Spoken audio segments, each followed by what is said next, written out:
ফ্লোরের যে লোডটা পড়বে ওটা যদি আমাদের গেট বিমে না পড়ে, তাহলে যদি গেট গাঁথনি না করায় লোডটা আপনার দেখা যায় পড়ার মতো পুরো ফ্লোরে আর কি ছড়াই যাবে, এখানে ফ্লোরটা ফাইটা যাওয়ার সম্ভাবনা থাকে।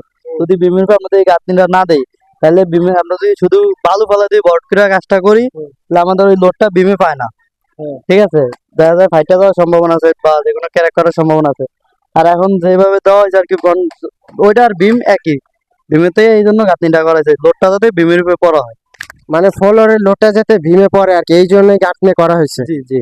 তো আসসালামু আলাইকুম ওয়া রাহমাতুল্লাহ। তো সম্মানীয় দর্শকরা, তো আমাদের এই প্রজেক্টে যারা কাজ করে, আসলে যারা পার্মানেন্টলি কাজ করে এবং যারা কনস্ট্রাকশনের বিল্ডিং নির্মাণের কাজগুলো করে, তাদের আসলেই অভিজ্ঞতার মূল্যায়ন আমরা অনেকেই দিতে জানি না।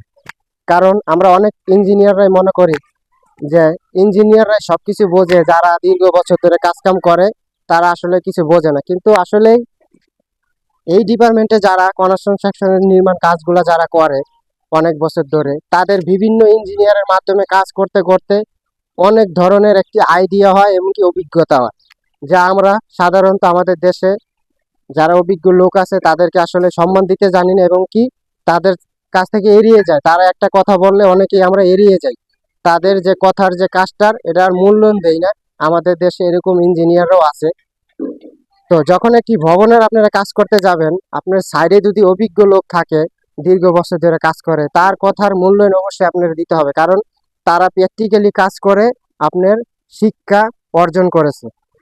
তো সম্মানীয় দর্শকরা, ভীমের উপরে যখন গাঁথনি করা হবে অবশ্যই ভালো করে ভীম সহকারে চিপিং করে এবং কি এই কলমগুলো চিপিং করে তারপরে আপনাদের ঘেরারিং মেরে গাঁথনির কাজগুলো করতে হবে। তো আমাদের দেশে মূলত দেখা যায় ভীমের উপরে যদি গাঁথনি হয়, কলম চিপিং করা হয় না, ভীম চিপিং করা হয় না, এগুলা করা ছাড়াই গাঁথনিগুলা করা হয়। এর ফলে কিন্তু আপনাদের গাঁথনিগুলা ক্যারাক আসতে পারে এবং কি কলমের সাথে অ্যাডজাস্ট কম হয়। এর ফলে এরকম ঘন চিপিং করে দিতে হবে, ভীম সহকারে ভীমেও চিপিং করতে হবে এবং কি কলমেও চিপিং করতে হবে আপনাদের এই 10 ইঞ্চি গাঁথনিগুলা করতে হলে।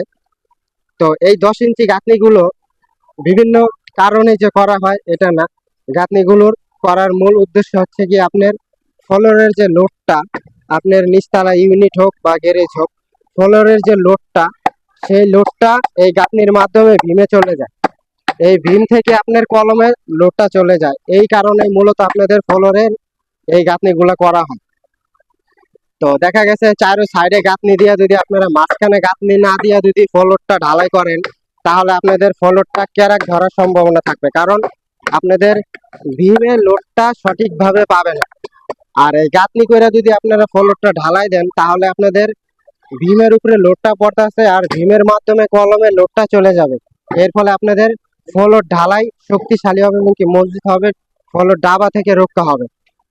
তো এই যে যে গাঁথনিগুলো করা হয়েছে বিভিন্ন কারণে করা হয়, কিন্তু মূল যে ভীম হয় এই ভীম কিন্তু আপনাদের মাটি লেভেল রাখতে হবে।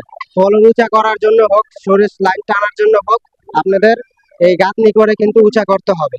আর গাঁথনির নিচে ভীমে চিপিং করে দিতে হবে, গ্যারাডিং মেরে, কলমে চিপিং করে গ্যারাডিং মেরে তারপরে আপনাদের গাঁথনির কাজগুলা করতে হবে।